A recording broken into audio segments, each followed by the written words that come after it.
so many of us are living in cycles and patterns that are just, we feel like they're out of our control almost to some extent, or we feel like that's just the way we are.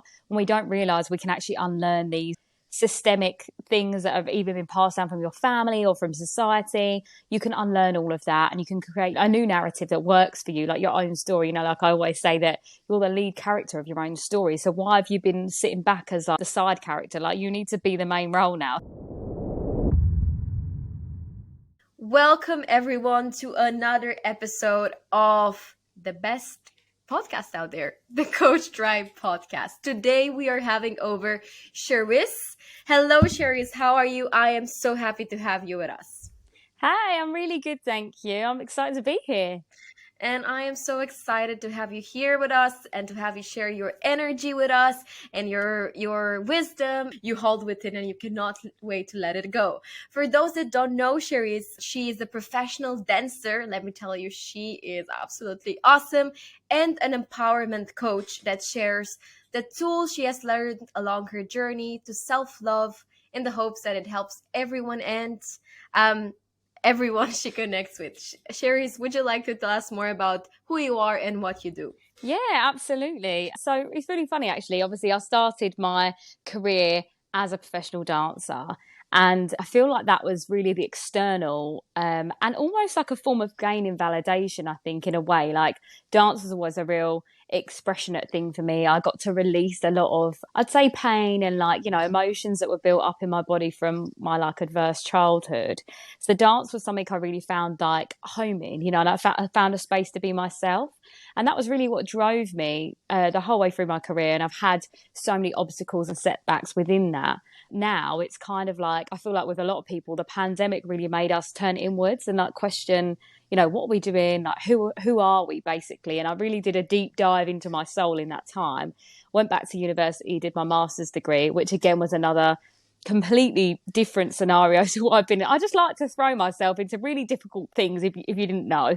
So I just, really just started unpacking on a really deep level. Like, I feel like I got to 23 and I started doing surface level unpacking. So I'd got into, you know, the law of attraction and like the universe and how we're all connected and like karma and things like that. I was doing all this surface work, not realizing that I've had these like toxic traits that have like sabotaged my life basically. So in the pandemic, I did all of that deep dive stuff and just really found some tools that worked for me and led me back to like this truly authentic version of who I am, like the real core of why I ever did what I did and like why I'm doing what I'm doing. And I just feel like so many of us are living in cycles and patterns that are just, we feel like they're out of our control almost to some extent, or we feel like that's just the way we are. And we don't realize we can actually unlearn these like systemic things that have either been passed down from your family or from society.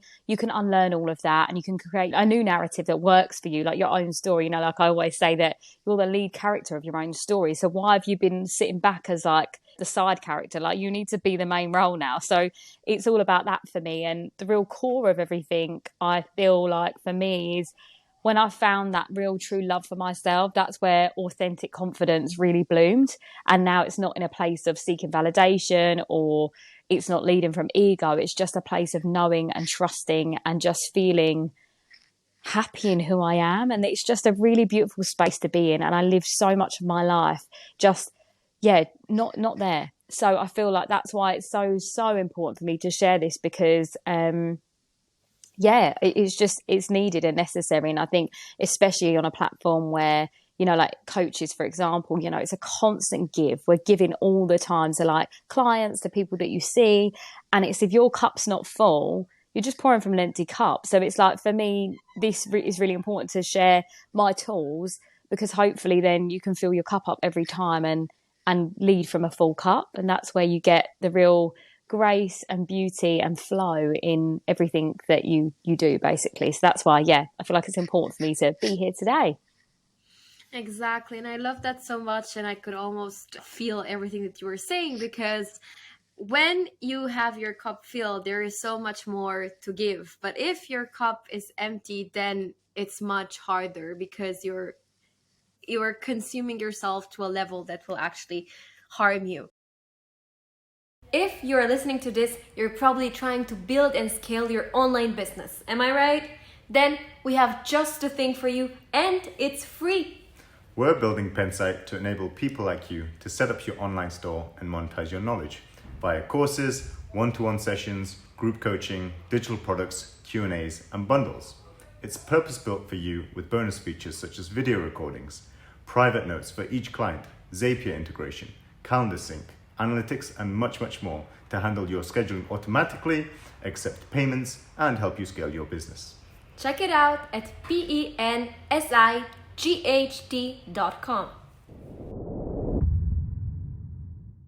So I know one of your favorite things that you tell people and that you share is you are the only you, and that is your superpower. Mm-hmm. I love that. And I wanted to ask you, what does that mean for you? Well, I feel like for me personally, my whole life I've never fit into a box or a category. You know, like for example, in the dance industry, they'd say all the blondes, you go first group, all the brunettes second group, and then I'd be like, well, where do I fit in that then? Like which one's mine? And then even with like academia and school and stuff, like I was never the most intelligent and I was never like the least intelligent. So I was always kind of like buffering between the two. But, you know, schooling for me personally, I feel like it's a bit like judging a goldfish's ability to climb a tree. We're all very different. But yeah, I just feel like I've never fit into a mold, and I spent my whole life trying to change myself, you know, like even down to as a performer, like straightening my hair a lot for jobs to look more European for the job spec, when actually no one asked me to do that, but it was just what society and what I was seeing all the time, and what I felt beauty was, you know, to be, you know, more white basically, which is, yeah, it's upsetting, and unfortunately it's just probably the area I grew up in the industry at the time. But yeah, I've never fit into anything, and I spent so much of my time trying to mold myself into something that I wasn't. And then I got to that point where I just dropped all of that, and I was like, you know what, maybe I've spent all this time trying to fit in when I was just born to stand out. And I feel like so many of us have that, you know, like even if you are, you know, you look the same as someone else or whatever, like individually, we all have so many unique and beautiful qualities inside of us that make us special. And I feel like we have to sing about that. You know, like when you do your 9 to 5 every single day, you're like, if you're all in a call center, you're like made to feel like you're all exactly the same when you're not. And you know, if you love working in a call center, that I'm here for it. I'm like, good for you. I love that you love what you do. But there's so many people, like I said, following this mundane pattern, not realizing that love for baking or that love for interior design is what's your superpower and your special thing that you have. And we all have something so incredible to share. And I actually feel like, you know, that's a bit like my life. Like this now, what I'm doing with the empowerment mentoring is just my life story of constant like struggle and pain. I've now alchemized into something that I can share that's now beautiful. And like I always say, it's like liquid gold, because I feel like there's so much flow in what I'm doing now, and it's just, yeah, the path of least resistance. And I had to go through all that resistance to get me to where I am now. But basically, again, in so many words, it's just embracing everything you are, like flaws and all, and knowing that is what makes you so special. Because, you know, I could have said like 10 years ago that my flaws were the fact that my skin color held me back or my body shape, and now it's like one of my greatest assets to be able to share this story to help other people, and the representation for other young brown girls as well, seeing me doing this type of thing and being a dancer and doing it and living a really beautiful, fulfilled life. It's just, nice to just love yourself, bottom line. And it's inspiring, as you were saying, you know, the way you talk about your journey, the way you talk about yourself and your life right now, it's inspiring because it gives all the others hope that that's possible, because we can feel your energy. We can feel the way you talk about this. And that's something I feel deep down we all want, and we're striving to achieve to this point and this level. And I think, you know, when you get yourself into this great state, that's when you can help others get there. And, you know, first you make the world better for yourself, and then you can make the world better for others. Absolutely. And even just by being. But I know us as coaches, we take it a step forward and we actually try to directly help people. I wanted to ask you, Sherisse, What's the role of self-love on the coaching journey?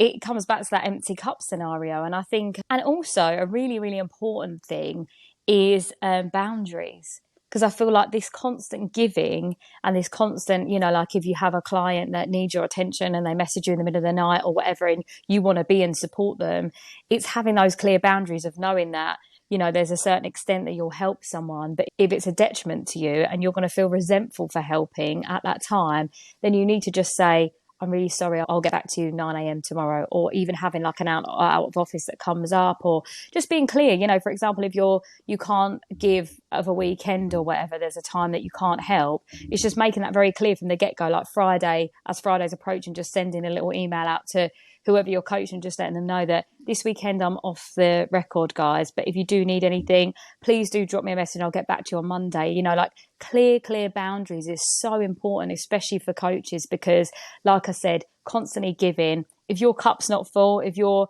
in a bad mood, you're just going to feel resentful. And then if you do show up for these people when you're not feeling 100%, you're just going to end up probably giving not great advice, maybe not showing up fully.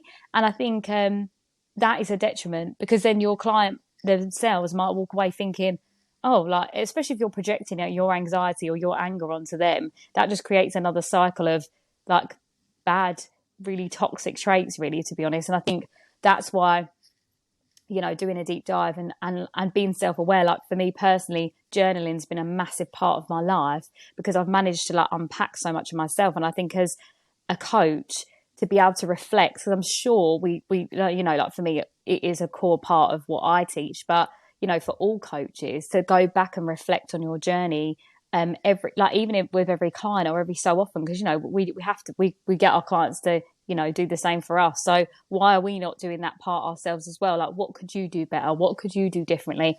And it's asking yourself that constantly. Like, I get told all the time, I love how self-aware you are, and I think, why do we not promote that? Why is that not taught in schools, like to be this self-aware? And it's because for me, it seems like a bit of a magic trick. Like when I talk about like myself and like the things that I've had to go like unpack, like for example, toxic masculine, I'm hyper independent, these things that I probably never would have known before unless I started doing the journaling and stuff, that now I can see it creeping in when I go to do it. Or if someone I'm coaching goes to do it, I'm like, I can identify that because I've done it. So there's power in knowing yourself, being self-aware, having strong boundaries, and also loving yourself enough to know that you do come first. So regardless of your client, regardless of they're paying you, if you're not putting yourself first and making yourself a priority, then you aren't going to be able to give as much as you can and what's possible, and keep recharging and refilling yourself to be the best version of yourself, so then you can in turn help them be the best version of themselves. I love that. And I love that you brought in the concept of boundaries, because, many times if you think about love and you think about boundaries, it doesn't always seem like they go hand in hand, but it's so true. Setting boundaries is what will allow you to be even better, give it even more, and perform at your best.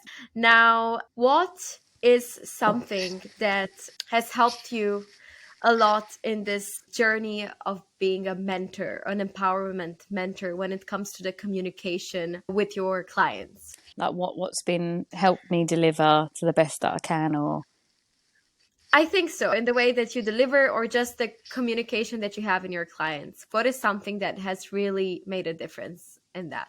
I think, it does come back down to that self-knowing, because I know myself so transparently and so clearly, and I've just made peace with all of my demons. And this is another thing that I talk about a lot, shadow work. So this is how we unpack the side of ourselves that we're not too happy about. So for example, there would have been a time in my life where I'd been so hyper masculine that I would have come across as arrogant.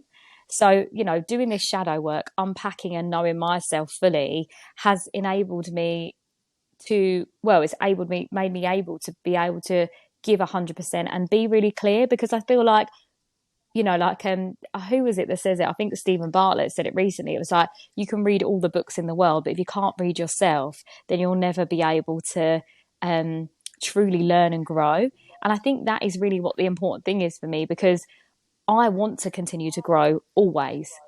I don't want to ever be stagnant. And I think that's what I want for my clients. So if I can be a living example of what I'm trying to teach, then that's really the beauty of it. You know, I'm sure we've all had teachers in the past that have been, you do this, you do that, or do as I say, not as I do, or something like that. And I'm like, I don't like that. Like, I am the embodiment of everything that I stand for. And I hope to always be that. And that's really important to me. So I think that really is the concept. And, you know, like when I'm talking about self-love, like my definition of self-love literally is self-respect and self-acceptance. And I think when that is the key to everything you do, it is a clear pathway, and it just gives other people the permission to do and feel the same. And I think that's really where I'm at with it, because I'm always this person. So whether I'm teaching, you know, like a room full of adults or a room full of children, or, you know, giving a talk or on a one-to-one basis, I will always be this person. This is me at home with my friends, with my family. I'm always this. And I think that is a real lovely space to be in, because that's where the self-acceptance is. There's no like, I don't switch into like mentor mode, switch into teacher mode. I've just come back from Mykonos on a dance job, and even there, one of the girls was having a little bit of a hard time, and she just asked me for a bit of advice, and I was able to just show up for her, because it's not like I have to get into a zone. It's everything I am. And I think if you feel that you're not in that space and you have to act a certain way rather than being yourself, then maybe that's a sign that you need to do a little bit of work, you know, like you need to do a little bit of a deep dive and unpack that, because it's a hard job, like mentoring and showing up if you're not coming from an authentic place, because then you're having to be someone you're not. And that is, yeah, I don't think anyone should ever pretend to be anything than what they are, because like I said, you are the only you there is, and that is your superpower. I love that. And that made me think about a super interesting thing, because you say that's you, right? Now, has it ever happened to you that you maybe carry this side of you in scenarios where maybe people are questioning why are you acting like a coach to them, for example, with family or friends? And if so, are you at the stage where you think this is a bad thing, or you just are embracing it at this point, or what are you doing about I'll this? have a little bit of gold dust for you on that. So I actually, before I actually decided to be a mentor, I felt like naturally I was someone that gave a lot of advice. I feel like because I've lived a lot of life, I've got a lot of wisdom and things like that to share. And I used to give unsolicited advice quite a lot. So I'd be like, you need to do this, or I think you should do that. And just kind of overstepping a little bit of a mark. And I feel like that is where we as natural coaches and leaders and mentors have to really read the situation in the room, because, you know, really and truly, if people are going to pay for your advice, one, why are you going to give it for free? But two, if they haven't asked for it, then they don't want to hear it. And I've had to learn that the hard way. And that was definitely part of my toxic masculine kind of energy and like arrogance and ego. That was all part of that package. And now I actually ask people, like when they tell me about a situation, I'm like, do you want my advice, or do you just want someone to listen? And I think that is a really nice space. That's really how I navigate that now, because if someone doesn't want my advice and they just want to, you know, vent or whatever, like that, I'm equally a human being and I want to support my friends and family, but that doesn't have to always be me giving advice. And I think sometimes we hold our worth on that fact that we are wise and we can give this advice, but we don't always need to show up as that person. So I think it is that for me is a little nugget of like gold that's really working for me now. And don't get me wrong, sometimes it just falls out of my mouth, the advice, and I'm like, sorry, I'll just try and put that back in. Or I'll be like, you're welcome, that would cost you this much normally. But, you know, generally I try my best to ask, because yeah, sometimes it is a little bit of a boundary game as well, you know, like for our own boundaries, but also for other people's, that sometimes they're not ready to hear what we have to say, especially if they're not paying the money to seek advice, you know? I was just wondering, this I love a lot, and it's something I've been trying to implement on my own journey as well. But I still find myself being this person, you know, who always thinks about a solution or asking questions, or who always, for example, I don't have to give the advice, but I always feel like trying to uncover, you know, what's behind the behavior. So I always get into this sort of how to say, investigative. Yeah, but that's fine though. mood. I mean, asking questions is a beautiful thing. I think you know, there's so much I guess probably weight on like asking questions are too personal or whatever, but I love people asking questions. You know, being a person of color, and you know, maybe yourself, you might find the same thing where people instead of just assuming where you're from, they're like, tell me about where you're from, like I'd love to hear about it, I'd love to know, or can I refer to you as this, or can you tell me how to pronounce your name? Like for me, that's like beautiful conversation, because you're asking me, you want to know, do you know what I mean, rather than just assuming. So I think asking questions is a lovely thing. So yeah, I don't think that's ever too much, unless you're like, so what are you doing with the rest of your life, because that is obviously a step too far. Yeah, I was just wondering in this specific case, yeah, what when in it's your instinct to go that way, and then some people might just not want to hear it. They don't want to question their beliefs. They are just the way they are. And yeah, I was curious lately if I am the one that should adjust the situation, or if you should just get new friends. I'm joking. That just crossed my mind, but I didn't say it out loud. Oh no, I just say what I think, really. I'm that person. But no, I think it's a bit of both, really, to be honest. I think judging the time and space. Like if you're having a beautiful dinner with a friend and it's just you and them, then that's a nice space to do it. But if you're in a room full of like 200 people and you're just going around asking everyone, are you aware that you do that? Is that something you do? Are you aware? Do you know that? Or does that help you? Is that, then that's a step too far. So I think it's just reading the room. And personally, I feel like this is something I've developed a lot more now, but moving from intuition and knowing when the right time to say something is, and I think that comes with knowing yourself really well, and the self-work thing, because if you wouldn't ask yourself that question, if you wouldn't be happy to answer it, then why are you asking it? That's also part of it as well. It's just, but I'm very transparent, and I would say real, like I'm just straight up, everything is what you see is what you get. I think that's why when I do ask a question, if it is a bit invasive or slightly a bit deeper than what people are willing to go, because I'm able to share my own experience and be really raw, they can see that I'm not asking that to get a one-up or anything like that. It's generally because I care and I've come from a similar place or background, So I think, as long as your intentions are pure always, I don't think there's anything wrong with that. Yeah, I love that. In the end, it all comes to knowing how to adapt yourself to each situation. Because, of course, if this is what we live and breathe, right? Like self-development, self-awareness, emotional intelligence, and so on, then for us, it's our, how to say, our food. Like this is what it's normal.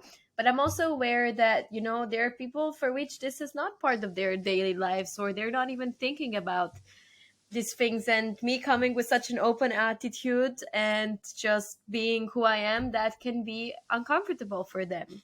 As you said, it's all about knowing yourself and trying to open your mind and heart to others, to see them for who you are, not for whom you think they are, and just adapting to that. I think that's the way to go about it.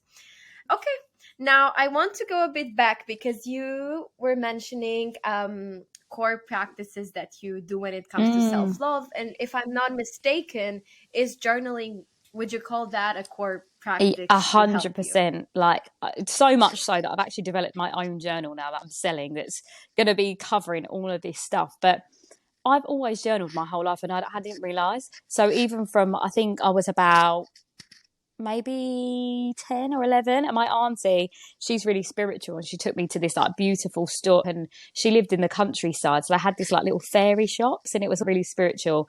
And she was like, pick a book, and she was like, you can start writing like diary entries in it. And I was like, okay. So I did that from like 10 all the way up until now. So the diary version is obviously the maybe the childlike version of this, but as I got older, I kind of was, then I stopped for a while, and then I went back to it. Probably about 23, I went back to it. And it's been life-changing, like to be able to like reflect back on your day, or like question things and like why you think that way, like all of this stuff. It's just really deep dive work, and it's got deeper obviously through the pandemic. I really did like unpack and unlearned a lot of things that have been taught to me systemically, obviously from society, but also like family narratives, and also the things that I'd been telling myself my whole life, like this idea of not being good enough, or not pretty enough, or not the right skin tone. A lot of that has been things that I've carried myself that were outdated. So the journaling part has been like the real deep self-awareness work. But as an additive to that, meditation has just changed my life. Like, to the point now I have to meditate twice a day. And like, people are like, that's crazy. But honestly, before I was meditating twice a day, I was really erratic. Like, I just was quick temper, angry a lot. And like, I know people find meditation really hard, but my easiest thing to be would be to just find 5 minutes in the day. It doesn't need to be long. And it's literally just the basic one is 4 breaths in, hold for 4, out for 4, hold for 4, and you keep repeating that. And it almost makes a box. So they call it a box breath. But yeah, in for 4, hold for 4, out for 4, hold for 4. And you just keep repeating that cycle. And even if you just did that for like 1 minute, or like 8 lots of that, it's just going to give you a bit of a calmness and a little bit more grounding. And I think that's really what it is, because especially coaching and living, being self-employed and all this stuff, as well as being a dancer, there's a lot of tabs open in my brain at a lot of times. So when I get that clear mind, I can then move forward from a really grounded space, but also more clarity. And don't get me wrong, like we said at the beginning of the call, you know, that we're both feeling a little bit tired today and stuff. We're human. It's not going to be perfect every time. But if there's little things you can do to help you with that, then that just makes that so much easier. So yeah, journaling, meditation, obviously being a dancer, physical activity. And it's so underrated, physical activity. I mean, you don't need to go in the gym and pump loads of iron. I mean, I love going to the gym, pumping loads of iron personally, but finding whatever works for you, walking, swimming, cycling, even getting out just in nature and just going for a walk in a field somewhere. And, you know, if you want to be really hippie about it, you can take your shoes off and walk on the grass, you know, like connect to nature, all of this stuff. Because I think on a very, like, this is quite spiritual, but I just feel like we are all connected. Do you know what I mean? Like everything, every part of this whole world is connected, and that goes for people, to living things, to the ground, to everything. And I think if we can connect back to that,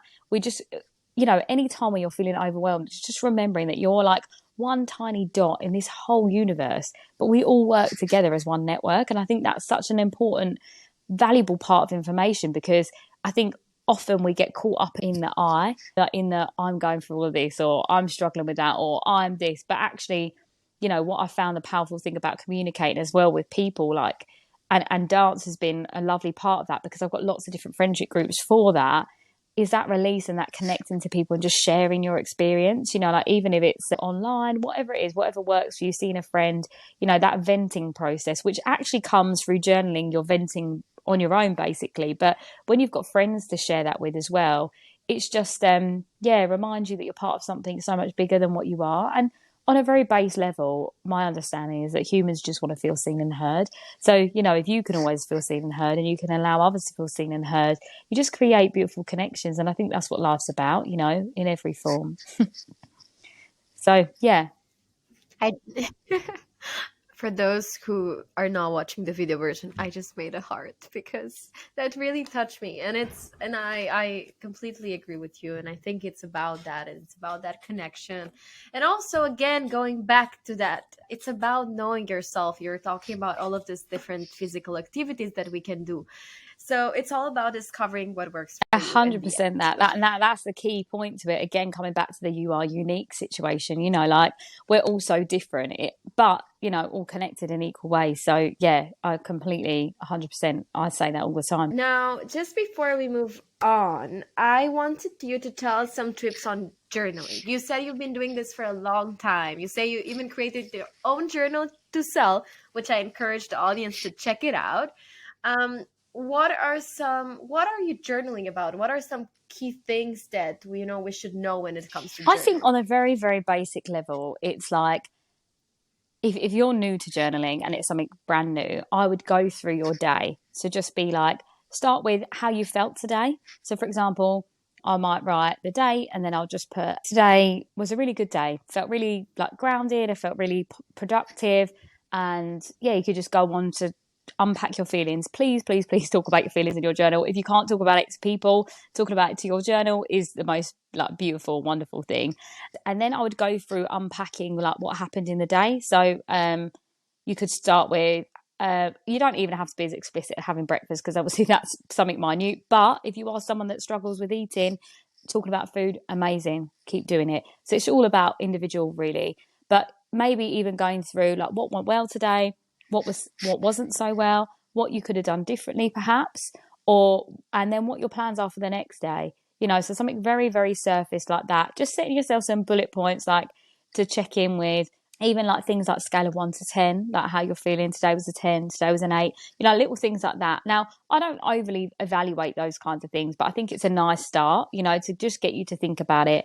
And then even like unpacking conversations. So for example, like if you had a bit of a row with your boyfriend or something like that, you could just be like, he said this, I said that, and then just really work through it and be like, was that coming from a place of insecurity? Was that coming from a place of anger? Did I overreact? And then you'll probably find a really nice solution in that as well. Because, on a ground level of everything we have all the answers. And, the real deep thing is that other people are a mirror of who we are. So if you're finding flaws in people, it's often the flaws that you have in yourself. So that's really a nice thing to highlight in journaling, because again, it's a space for you to unpack. No one has to read it. No one has to see it. It's not something for show. It is something purely just for you. So I think that's all really the most important thing. And what I love as well about journaling is at the start of every month, now I'm really into astrology and just connecting with moon cycles and things like that. So if that's something that you do like to do, just find out when there's a new moon and a full moon. And the new moon and the full moon, you've set intentions for like what you want to achieve. Now that's going to be twice a month. So it's quite a nice way to just like kind of have a loose plan of what you want your month to look like, or the next 6 months, or whatever it is, especially if it's your birthday or like your moon sign or whatever. It's really going to be a deeper connection there.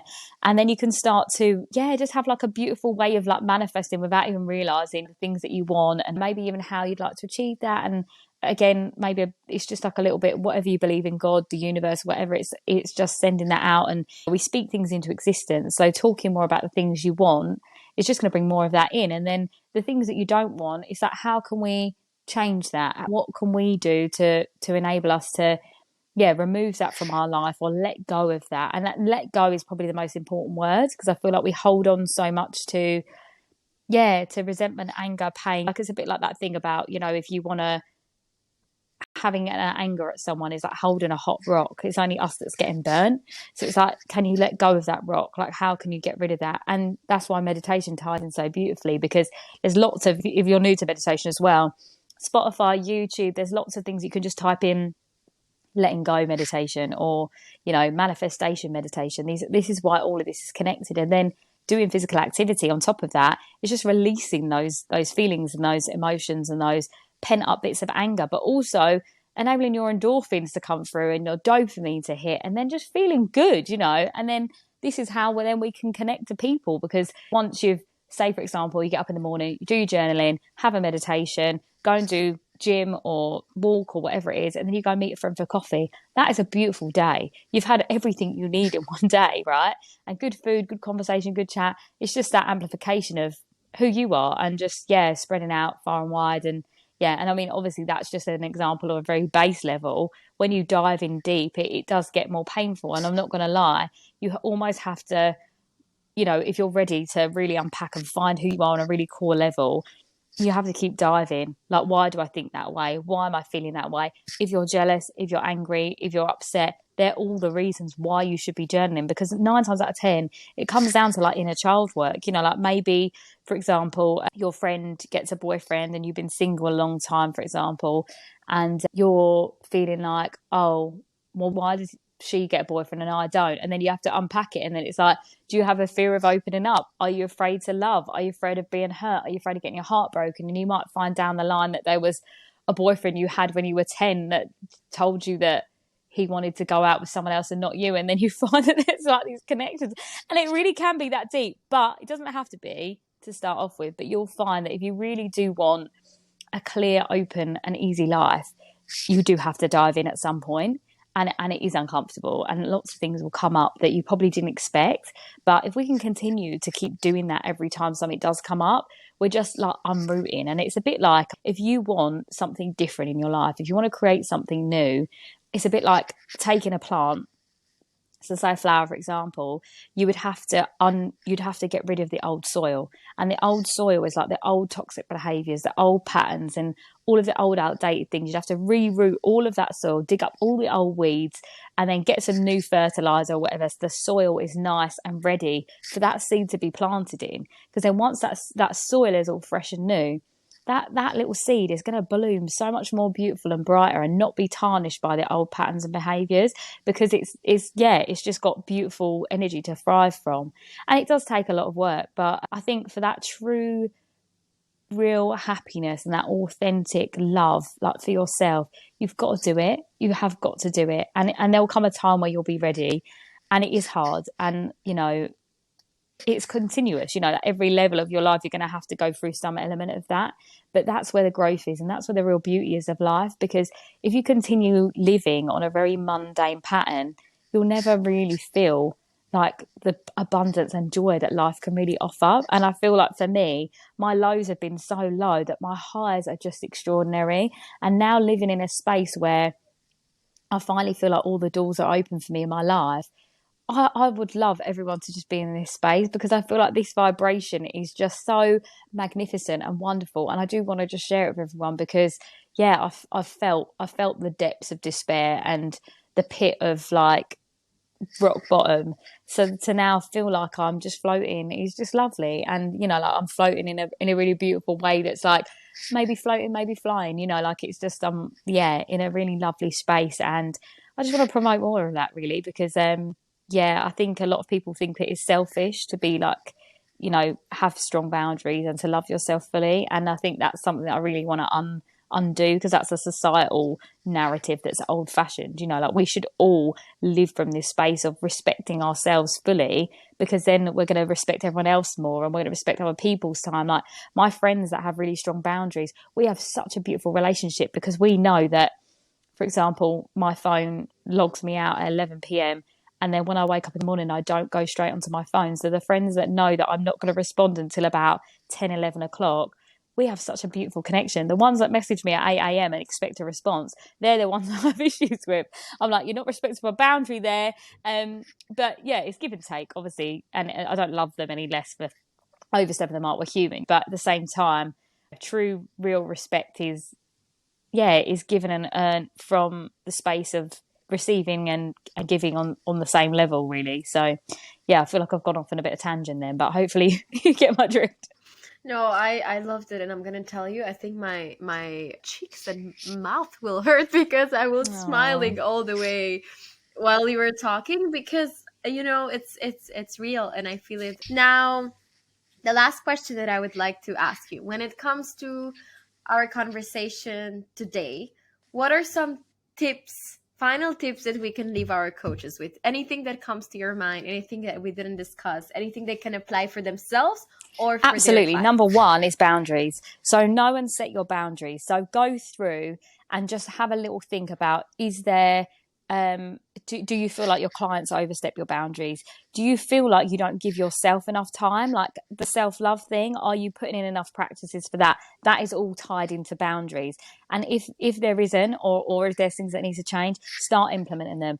Don't get me wrong, it will make people uncomfortable. Like your clients might not like that you don't reply after 10 p.m. or whatever, but it's a respect thing. People are paying you money, but that goes for them too. They need to have their boundaries. And I personally, this is in my journal, I'd make a list of the negotiables and non-negotiables. So the things that you're okay with. So for example, if you have a client that is in need of extra care and you don't mind them messaging you, maybe make a list of those people and a list of the ones that are not. It's kind of like priorities, make a list of your priorities and a list of things that, aren't as much of a priority, and then you say no, or you push that back a little bit. You have to be clear on your boundaries.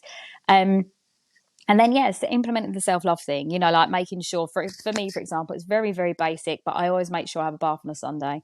Now that may seem very, very easy and light for people. Some people have baths every day. I've been a person that's had a shower my whole life. because it's just quick and I wasn't giving myself enough time. So now on a Sunday, I make sure I read in the morning, and I read all the time. I read 3 books at a time. I am psychotic, I know. But I will make sure that I read in the morning on a Sunday, have a really slow day, have a nice bath, chill, relax. And that is my time. So if I don't get that on a Sunday, I have to program it in for another day of the week, because that is my time for me. But it's your version of that. So whatever that looks like for you. And stillness, just really, really try to find stillness in any moment you can. Like I said, even if it's just a couple of times a day, you just stop, especially if you're feeling overwhelmed. You make yourself a drink. I mean, for me, I'm a tea fan. I like a hot drink just in general, even a coffee. And I make sure in my day I have that programmed in. Stop what I'm doing completely, whatever it is, and I just connect back to my breath again. And it's really important, that part, because I'm probably going to say his name wrong. I think it's Johan Hari. He's got a book called Stolen Focus, and he basically speaks about how with the internet and everything like that, our focus, we can't focus on more than one thing. So I think an average adult, especially in an office setting, only has 30 seconds at a time of undisturbed focus. So you feel like your brain's constantly running at 100,000 miles an hour. You need to ground back in, be centered. So yeah, love yourself, center back in, make yourself a priority, and set those boundaries, because you absolutely are deserving and worthy of the life that you want. And I think we just get so caught up in the otherness, in the haze, and in the chaos of life, that when you step back or you step forward into wherever you want to be, and you create that nice boundary of you, there's clear air around here. It's like a breath of fresh air, and it's there. If you can find that in every day, then you're just going to live a just happy and more fulfilled life, and more centered. I think that's what we all could do with being. And yeah, again, when your cup's full, you're going to pour out all this beautiful liquid gold onto the world and your clients, and just amplify. Again, cannot stop smiling. This was great. This tips were really great, and honestly, I'm gonna take those for myself. So since we are just mentioning, can you tell us who can reach out to you? What programs do you have right now going? Or so I have a website, you? So it's just my name, so SherisseBisram.com. So you can contact me via my website. Instagram is just at Sherisse_Bisram. I now have TikTok. I haven't used it yet, but I will be using it. And it's exactly the same, at Sherisse_Bisram. And yeah, and now on here as well, I've created a platform. So yeah, people can contact me. Yeah, and you can find, I guess, more about Sherisse there, and her links to the socials, so you can just access her Pensight profile, and from there you can go wherever you want to go. Now, I would like, just before we end, to surprise you with some fire I'm questions. scared, but let's go. Are you ready? Let's go. Question 1. If anything, what would you change if you were to start Nothing. your journey again? I had a feeling you're going to say that. I just feel like everything I went through really shaped me into the person I am now. And it's like I said, it's like alchemy. It's funny, I had this conversation the other day. It's like a rock, like when it's under constant pressure, becomes a diamond. And I feel like I've actually finally become a diamond, and I'm able to shine now because of like the amount of pressure I went through. We see your light, thank Sherisse. you. We see your light. Question 2. What's one belief that you have changed recently? That I'm hard to love.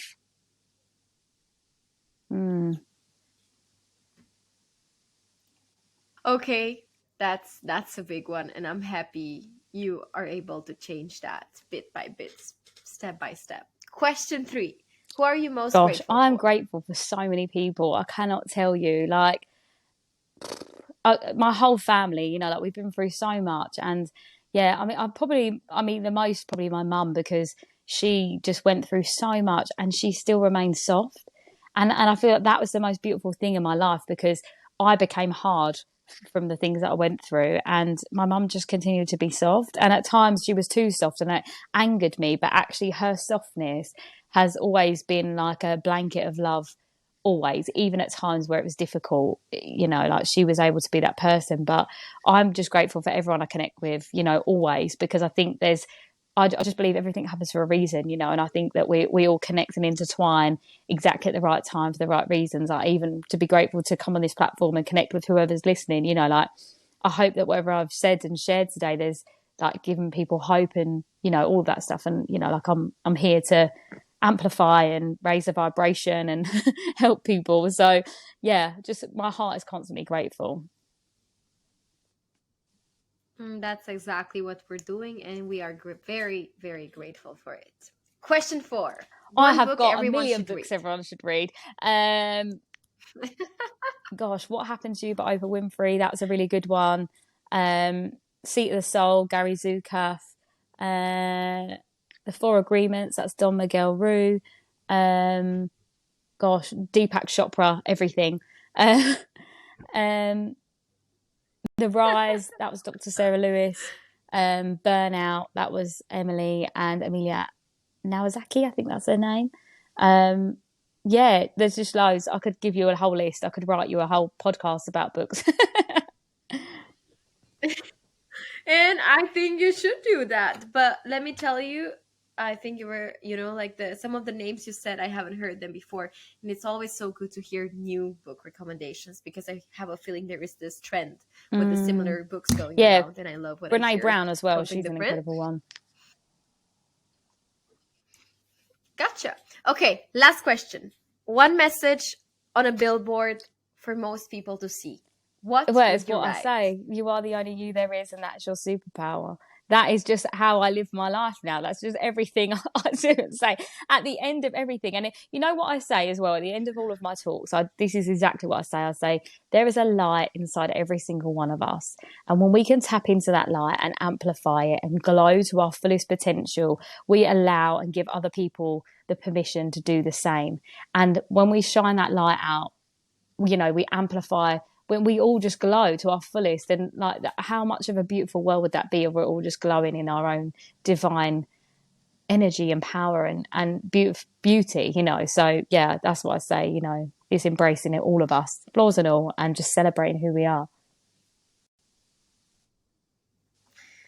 Well, this episode has been amazing, and I honestly cannot wait to be able to share this with my friends and my network, because, you know, there is so much value, so much love, so much light in what you shared with us today.